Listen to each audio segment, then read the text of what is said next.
days later. Hi guys, good morning, another good day, another good vibes. Welcome to my YouTube channel, May Vlog. So happy and blessed Sunday po sa ating lahat mga kamedit, mga kababayan, mga ka-OFWs around the world. So for today's video po, Thanksgiving po namin ngayon sa church. Kaya dito po kami sa park magse-celebrate ng aming Thanksgiving. Dahil yan, free foods po. Ayan. Marami pong iba't ibang klase ng pagkain sa park. At ito naman ang aking ma-share. Saraan! Oh, ayan. May dala tayo guys na kiat-kiat. So ayan, tunghayan nyo po ang aming gagawin sa maghapong ito. Yan, dito na po tayo. Tatawid tayo sa kalsada. As you can see. Yan. Outfit check.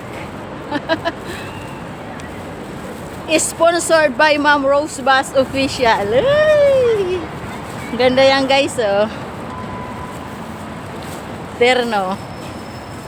Ayan na po ating mga kapatiran, no? Amin kung gagawin sa oras na ito, Panginoon ang aming kung patuloy na ibinabalik ang kapapangalan ng Panginoon sa pangalan ng ating Jesus. Amen and amen. Kumusta po tayong lahat mga kapatid sa ating buong linggo po? Napakalaga ng ating Panginoon ng Psalms 51 verse 10. Tuwan po, kumbaga ang ating Panginoong Diyos ay pinapaalala po niyan sa atin ng ating mga, kailangan po ang ating mga espiritu ay ma-renew. Kumbaga yung, para example po, di pa po ba may mga amo tayo? Di ba ang ating mga kontrata ay nire-renew? So ang tanong ko, bago tayo mag-renew, bago tayo nire-renew sa ating mga amo, tanong ko, bakit tayo nire-renew ang ating mga amo? Gusto tayo. Yan, nakita ng amo natin na maganda yung performance natin. In return, pinagpala tayo ng ating Panginoong Diyos. Ginamit niya ang ating mga amo para magkaroon muli tayo ng magandang trabaho. Na-renew po tayo. Dahil maganda po ang performance natin sa harapan ng ating mga amo, ni-renew niya tayo. So, ganun din po tayo mga nananampalataya sa ating paglilingkod ng ating Panginoong Diyos para tayo lalong lumapit sa ating Panginoong Diyos kasi hinihingi ng ating Panginoong Diyos na i-renew daw natin ang ating mga buhay. Naintindihan po ba mga kapatid? Amen po ba? Kasi ang sabi po niya, create in me a clean heart. So, ibig sabihin, ikaw at ako ang nakakaalam kung ano yung nakakahadlang sa puso mo at sa buhay mo sa harapan ng ating Panginoong Diyos. So ngayon, para maranasan natin, di ba po ang tempo natin ay breakthrough? The year of 2026, ang tempo natin ay pinangako ng ating Panginoong Diyos para mararanasan natin ang tunay na breakthrough. Ang meaning ng breakthrough, di ba po? Successful breakthrough. Kumbaga, victory. So bilang naglilingkod sa ating Panginoong Diyos, ano po yung dapat na gagawin po natin para mararanasan po natin ang breakthrough? Di ba po? Very clear ang paalala ng ating Panginoong Diyos sa buhay natin sa Psalms 51 verse 2 na create in me a clean heart.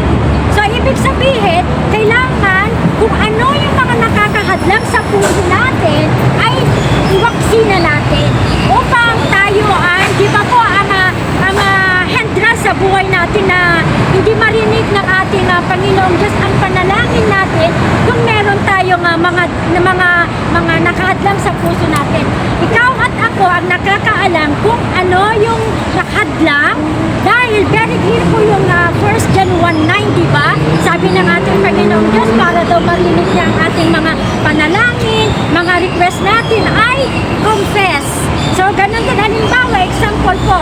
Halimbawa, pag ikaw ay parang nagtatampo ka sa iyong kapatiran. Alam niyo mga kapatid, tao lang naman tayo. Pero ganito ang gagawin po natin dahil we are still living here on earth. Meron pa rin tayong damdamin kahit tayo ay naglilingkod sa ating Panginoong Diyos. Maging open tayo sa harapan ng Diyos at sa ating kapatid. Halimbawa, ng ating Panginoong Diyos dahil Dahil ang request niya, create me in a pure heart.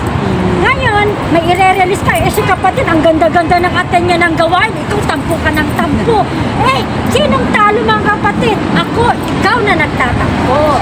Kaya para malaya tayo na makalapit sa paglilingkod sa ating Panginoon natin at baguhin niya yung pamumuhay natin na kalugod-lugod sa ating Panginoon Diyos at kalugod-lugod sa pagharap natin ng ating Panginoon Diyos. Dahil ito po yung susi natin bilang nananampalataya po sa ating Panginoon Diyos. Hindi po kasi we are still living here on earth. Prone po tayo sa mga tukso, prone tayo sa mga terrible, mga trouble dito sa mundo, sa buhay po natin. Tanging ang Diyos lang ang nakakapagpabago ng pamumuhay natin. Siya lamang ang nakakapagpabago ang laman ng ating mga puso. May the Lord God bless you. May the Lord God bless you. May the Lord God, may the Lord God, may the Lord God bless you. Ay, nakabidyo. Ito tapos. Aming awit, pagkat ikaw ay buhay. Aming awit, awit ng tagumpay.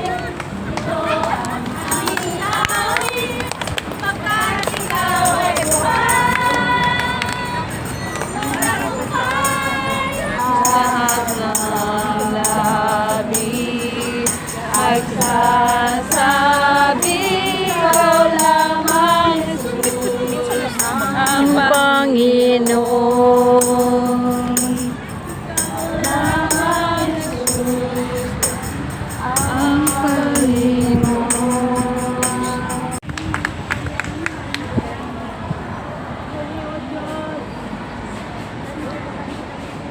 One hour later. Ayan guys, kainan.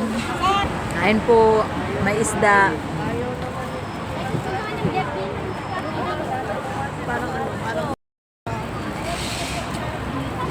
Nagpa-service si Crisel. Yun na lang. Nagpa-service si Crisel. Mag-ano daw siya? 15 minutes later.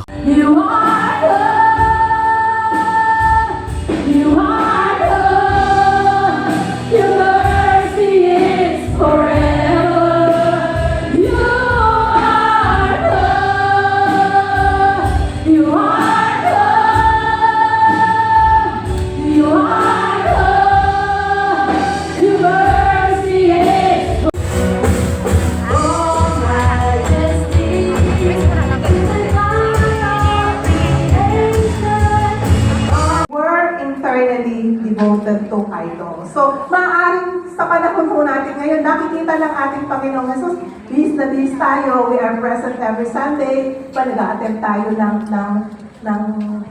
mga prayer gathering, prayer meeting, lahat po we are present. Pero, sabi ng ating Panginoon, nakikita po niya yung puso, laman po ng puso natin. Kung meron po tayong itinatagong mga disloyalty sa ating Panginoon na nakakahinder kung bakit po siya hindi makagalaw sa buhay po natin. Amen po?